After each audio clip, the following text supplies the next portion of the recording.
Hai guys, apa kabar? Semoga hari-harimu indah ya. Di kesempatan kali ini, Mimin akan membahas alur cerita film yang berjudul Azumi to Get Unlocked yang dirilis tahun 2005. Di seri sebelumnya, para murid dari Guruji telah berhasil menyelesaikan dua misinya, yaitu pada misi pertama, membunuh Nagamasa, dan misi kedua, membunuh Kiyomasa. Pada seri kedua ini, tersisa hanya dua murid dari Guruji, yaitu Azumi dan Nagara, di mana mereka akan mencoba menyelesaikan misi ketiga dan menjadi misi terakhir mereka, yaitu membunuh Sanada Masayuki. Namun pada misi ketiga ini, bukanlah misi yang mudah, karena mereka akan melawan musuh-musuh yang sangat tangguh. Lalu apakah Azumi mampu menyelesaikan misi terakhir ini? Kita simak saja alur ceritanya. Sebelum nonton seri kedua ini, Mimin sangat menganjurkan untuk nonton video sebelumnya, agar kalian tidak gagal paham tentang ceritanya. Linknya Mimin cantumin di deskripsi ya. Oke, langsung saja. Mari kita masuk ke alur ceritanya. Lanjut.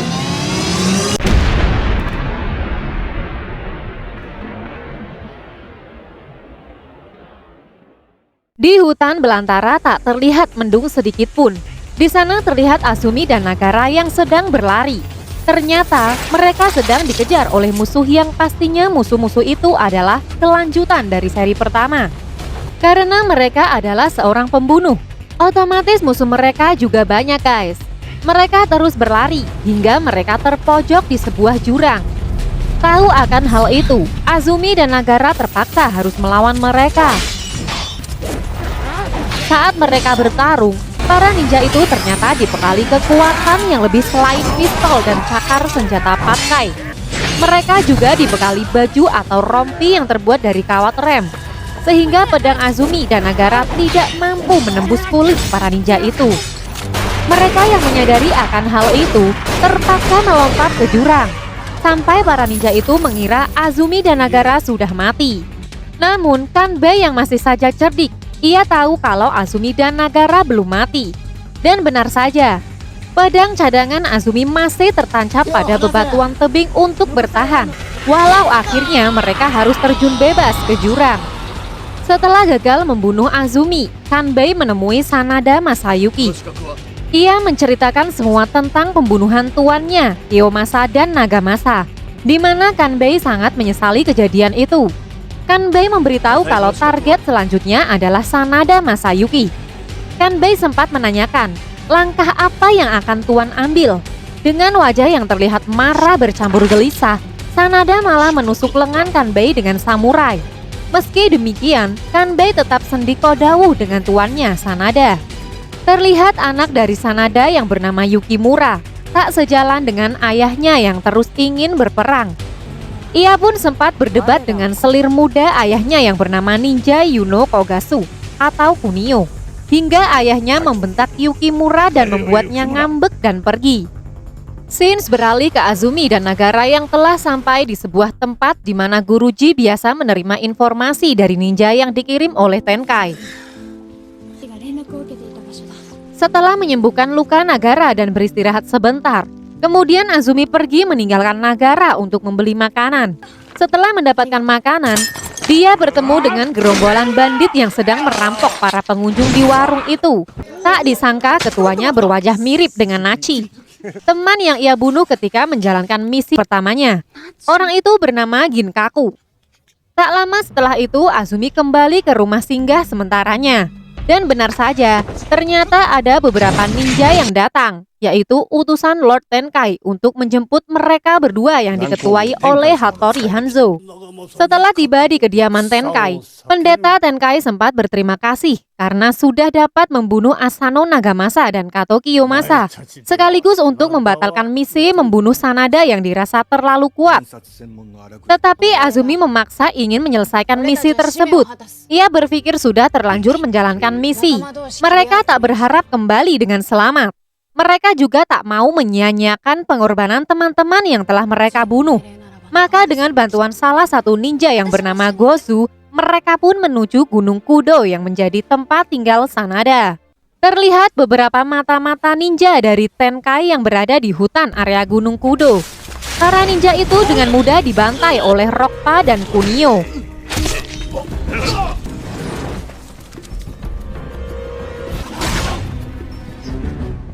Tak lama setelah itu, Kunio melaporkan kepada tuannya, Sanada, tentang kejadian itu, sambil melakukan adegan prut-prut.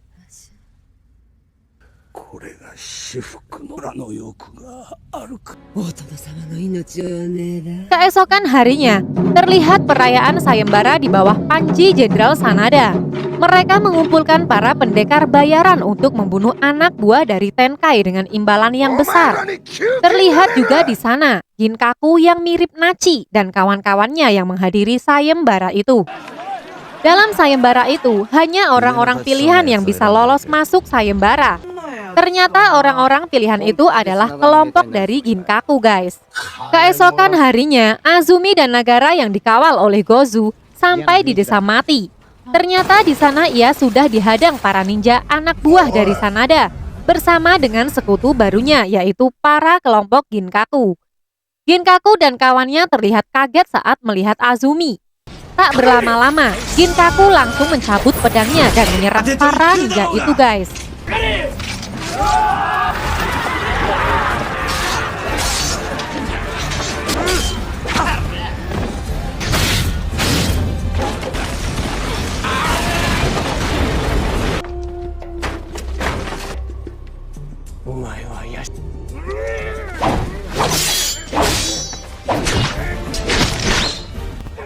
Setelah pertarungan selesai, Azumi dan kawan-kawan beristirahat ke tempat persinggahan Ginkaku, di mana tempat itu ternyata banyak anak-anak yatim piatu yang diasuh oleh Ginkaku dan teman-temannya.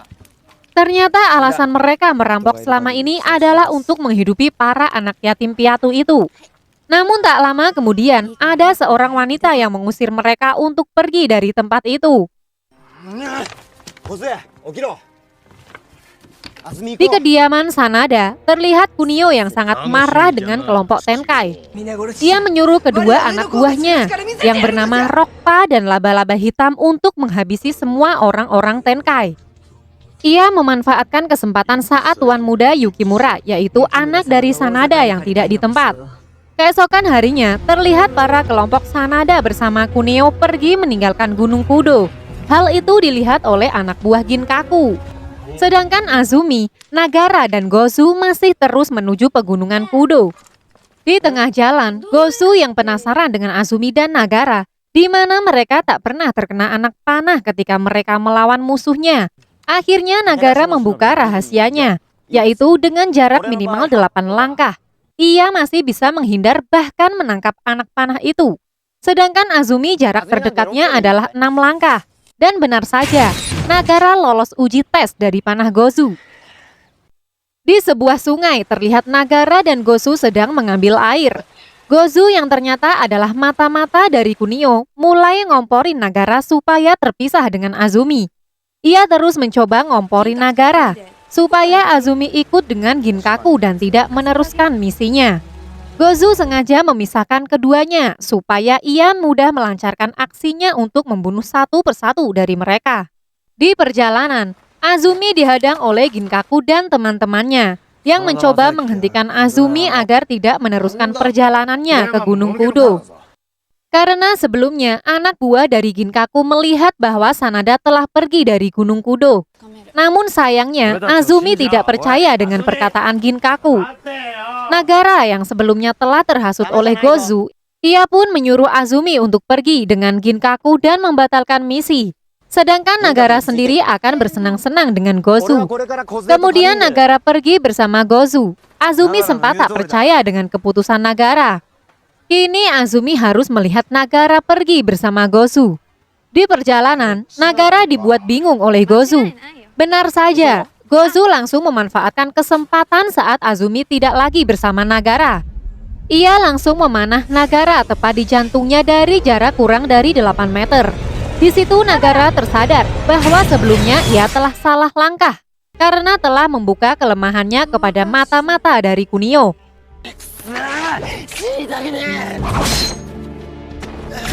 Dan kini Nagara telah mati di tangan Gozu.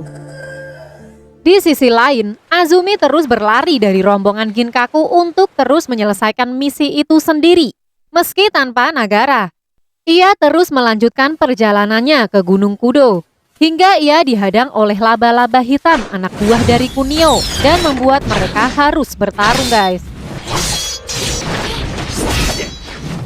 Tak lama kemudian Ginkaku dan kawan-kawan datang dan membuat laba-laba hitam kabur sambil mengancam Azumi. Awas koe, sesuk meneh tak pacul dasmu. Ginkaku yang kembali mengingatkan Azumi bahwa Sanada dan pasukannya tidak lagi di Gunung Kudo. Tenkai yang juga mendapatkan kabar dari Hattori Hanzo bahwa Sanada telah pergi dari Gunung Kudo. Ia dan pasukannya langsung pergi dari tempat tinggalnya karena takut diserang oleh Sanada. Saat Tenkai beserta pasukannya dalam perjalanan, mereka dihadang oleh salah satu pasukan dari ninja Ueno Kogasu yang bernama Rokpa, di mana ia adalah salah satu pasukan Kunio yang tak terkalahkan selama ini. Senjata andalannya adalah bom dan pedang naga emas.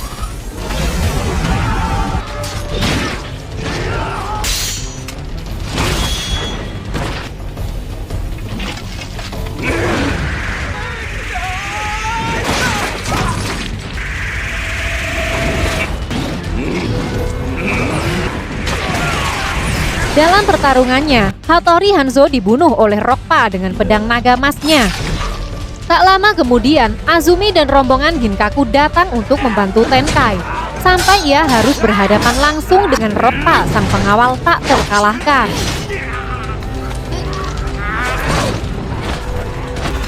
Azumi yang sempat kewalahan melawan Rokpa, akhirnya dibantu oleh salah satu dari rombongan Ginkaku.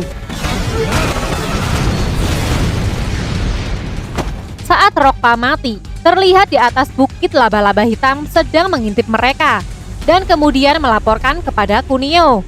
Kunio sangat marah, akhirnya dia dan laba-laba hitam menyiasatinya dengan membuat perangkap jebakan untuk Azumi. Tiba-tiba Gozu datang. Azumi yang kaget dengan kedatangannya menanyakan di mana Nagara. Namun Gozu tidak berkata jujur. Kemudian mereka kembali melanjutkan perjalanannya dengan diantar oleh Gozu. Namun Gozu menunjukkan jalan yang salah. Ia mengarahkan ke perangkap jebakan. Saat ada kesempatan, lalu Gozu langsung beraksi dan membunuh salah satu pengawal dari Tenkai. Disinilah Azumi baru tersadar bahwa Nagara telah dibunuh oleh Gozu. Dan kini Azumi terpaksa berduel dengan Gozu. Dan akhirnya Gozu mati di tangan Azumi pada saat Azumi mencabut pedangnya. Azumi yang penuh dengan kemarahan, ia pergi sendiri untuk membunuh Sanada. Namun saat berjalan di tengah hutan, ia dihadang oleh laba-laba hitam dan Kunio. Laba-laba hitam yang sebelumnya telah menyiasati itu langsung menggiring Azumi ke dalam hutan bambu untuk membuat perangkap. Dan disinilah Azumi terjebak dalam sarang laba-laba hitam yang mengandung racun. Bahkan sarang laba-laba itu tidak mempan ditebas oleh pedang Azumi. Azumi yang terlihat bingung untuk menemukan jalan keluar. Kakinya sempat tersayat oleh sarang laba-laba itu guys.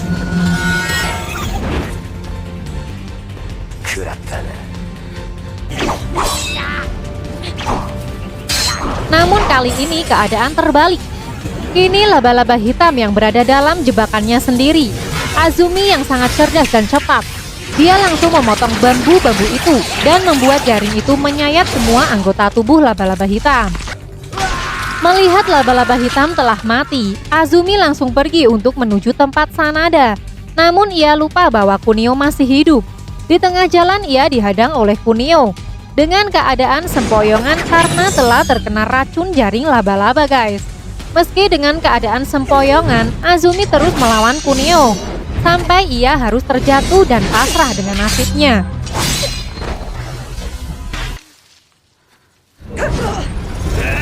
Beruntung, Ginkaku yang selalu membuntuti Azumi. Ia datang di saat yang sangat tepat. Ia langsung menusuk Kunio saat mau membunuh Azumi. Namun naas, ternyata Kunio dan Ginkaku saling tusuk. Kunio yang masih bertahan dia terus berjalan menuju Sanada dan pasukannya. Ia melaporkan bahwa semua anak buahnya telah mati dan meminta maaf kepada tuannya Sanada karena tak mampu melaksanakan perintah Sanada. hingga akhirnya Kunio tak lagi mampu bertahan hidup. Di sisi lain, Azumi kembali bangun. Ternyata racun itu hanya bersifat sementara untuk yang kedua kali. Kini ia harus melihat orang yang dicintainya mati. Ia tahu yang membunuhnya adalah Kunio. Tak lama ia pergi untuk menyelesaikan misinya.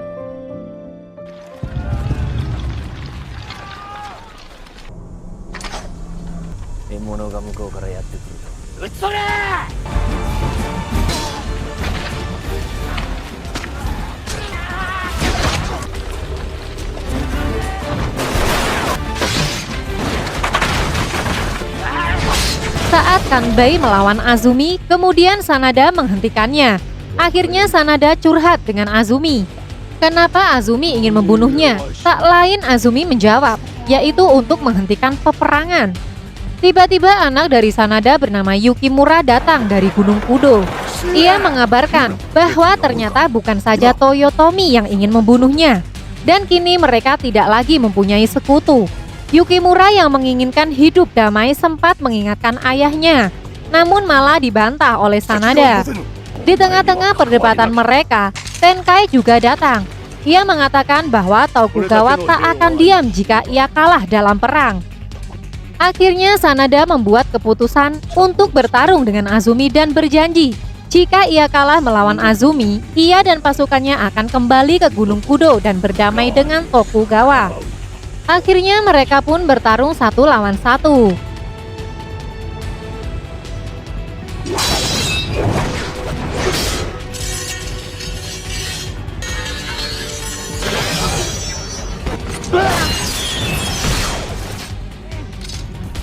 Hingga akhirnya Sanada mati di tangan Azumi. Melihat itu, pasukan Sanada tak mungkin diam. Mereka langsung mengepung Azumi dengan senjata api. Namun Tuan Muda Yukimura menyuruh mereka untuk menurunkan senjata dan menyuruh semua pasukan mundur. Termasuk Kanbei yang sempat marah dengan Azumi karena telah membunuh Kiyomasa, tuannya. Menurut Tuan Muda Yukimura, ini adalah wasiat terakhir ayahnya sebelum meninggal dan ia ingin melindungi kehormatan ayahnya. Dan walau bagaimanapun, janji seorang satria harus ditepati walau nyawa taruhannya. Dan itu membuat Kanbei ngambek. Setelah mendengar itu, lalu Tenkai menyampaikan kepada Azumi bahwa misi telah selesai. Dan kemudian Azumi pergi. Itulah alur cerita film Azumi to Death or Love yang dirilis tahun 2005 guys. Jangan lupa guys, dukung kita dengan cara klik tombol like and subscribe. Lalu share video ini ke semua akun media sosial kalian, supaya channel ini semakin berkualitas dalam menghibur kalian. Dan jangan lupa nyalakan tombol lonceng ya, supaya kalian bisa jadi penonton pertama dari tayangan channel ini guys. Salam Detektif Movie.